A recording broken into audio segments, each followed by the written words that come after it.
Bonjour à toi Isabelle et merci beaucoup pour cette question. Donc on revient sur la vidéo que j'ai publiée hier sur l'importance de prier pour savoir qu'est-ce qu'on doit faire dans chaque saison de nos vies. Et Isabelle dit, je viens de regarder tes prières, je m'interroge quand même parce que parfois c'est le silence. Alors comment se rendre compte de la saison? Je comprends totalement.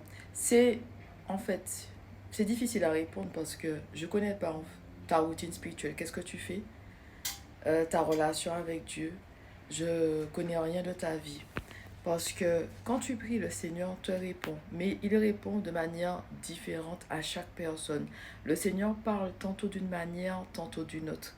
Et il faut vraiment avoir cette relation avec Dieu, passer du temps avec Dieu, parler à Dieu, prier. Et parfois, tu peux prier. Maintenant, tu ne vas pas recevoir la réponse tout de suite. Parfois, le Seigneur va attirer ton attention sur quelque chose en particulier. Parfois, c'est en parlant à quelqu'un qu'il y a quelque chose qui va résonner en toi et tu vas te dire c'est la réponse de Dieu. Parfois, c'est en ouvrant ta Bible. L'Esprit Saint peut souligner un passage pendant que tu lis ta Bible. Le Seigneur parle tantôt d'une manière, tantôt d'une autre.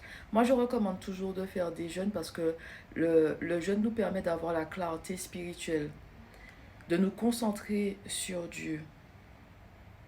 Nos prières sont beaucoup plus puissantes. Bien sûr, s'il n'y a pas de contre-indication médicale, parce qu'il y a des personnes qui ne peuvent pas faire de jeûne. Et je tiens à dire qu'il y a différents types de jeûnes. Mais le Seigneur nous répond.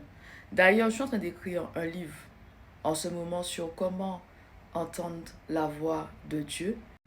Donc, ces différents chapitres, comment reconnaître la voix de Dieu, les différentes manières dont Dieu parle à ses enfants, les conditions pour bien entendre Dieu et ce qui empêche d'entendre Dieu. Ça arrive que le Seigneur te donne des instructions, il confirme les instructions et tant que tu n'as pas fait, tant que tu ne vas pas recevoir les autres instructions pour avancer, tu vois.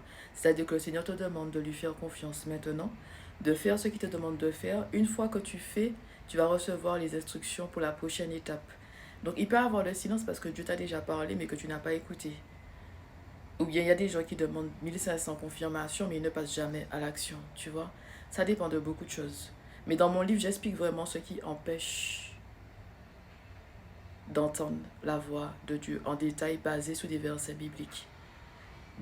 Ben oui, parce que nous n'avons pas la même vie, le même niveau de connaissance, de sagesse divine, de compréhension. Donc d'une personne à une autre, ça change.